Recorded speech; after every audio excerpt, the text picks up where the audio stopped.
Next up, at mic number 1, my friend, International District 20 Vice President Larry Spencer. 2, I'm sorry. You might have had 1, I stole to go to 2. So. I think that's right anyway. I'd just like to say that, I met Cecil back when I was rank and file, and I supported him when they came out there and him and Trumka was running, and I never dreamed I'd be where I'm at today, but at the time, I was just a radical coal miner, and hadn't changed a whole lot, but I just really appreciate President Roberts for everything he's done for me. James was talking about that I am the first white and only white president of a CBTU chapter. And when myself and James and some people kind of conjured this up, I guess, at a MLK conference, we decided to have that we would take it on if it was a diverse organization, local chapter. And President Roberts has backed me 100% when we was doing things with that chapter, and I appreciate that because I think he has always had the same vision about diversity. And when you talk about diversity, it's not just the color, it's also the sex. We have a lot of ladies, we've fought for their rights and stuff, and President Roberts has been there with me.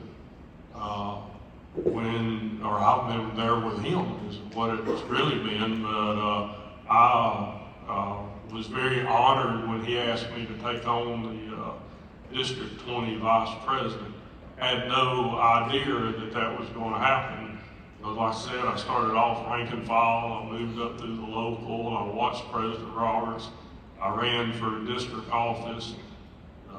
Didn't plan on doing anything besides district rep, and kept watching President Roberts, and he mentored, and he called and asked me if I'd take on the vice president, and I did, and he's had my back 100%. Just quite a few years ago, we had to make a very hard decision with Warrior Med.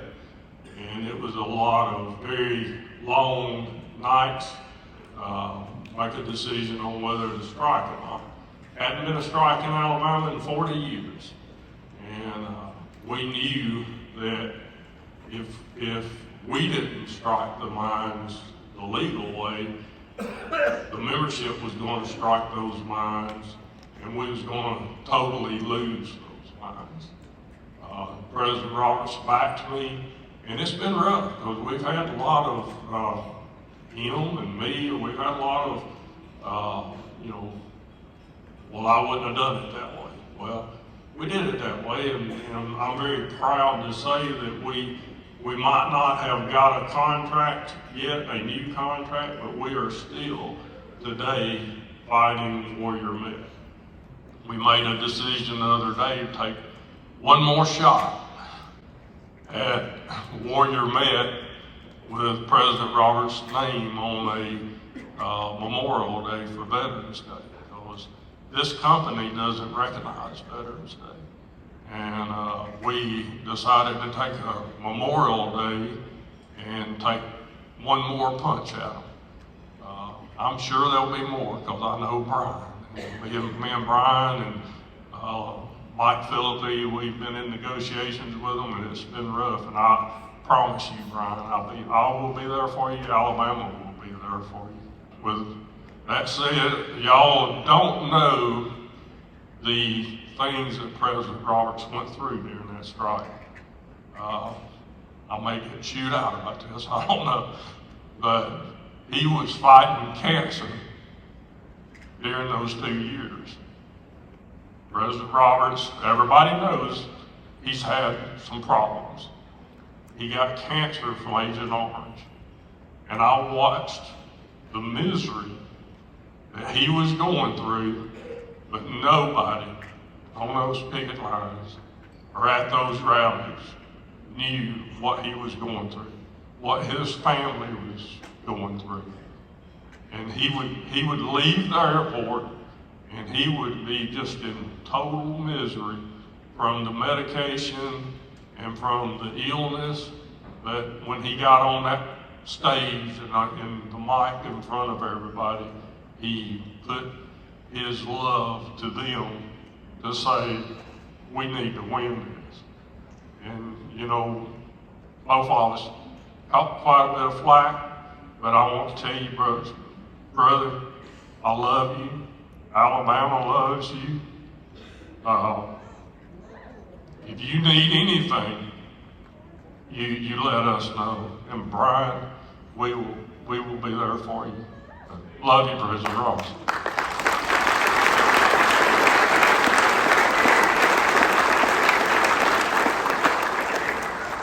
Thank you, Larry. Think about that. Man's battling cancer, battling for his life.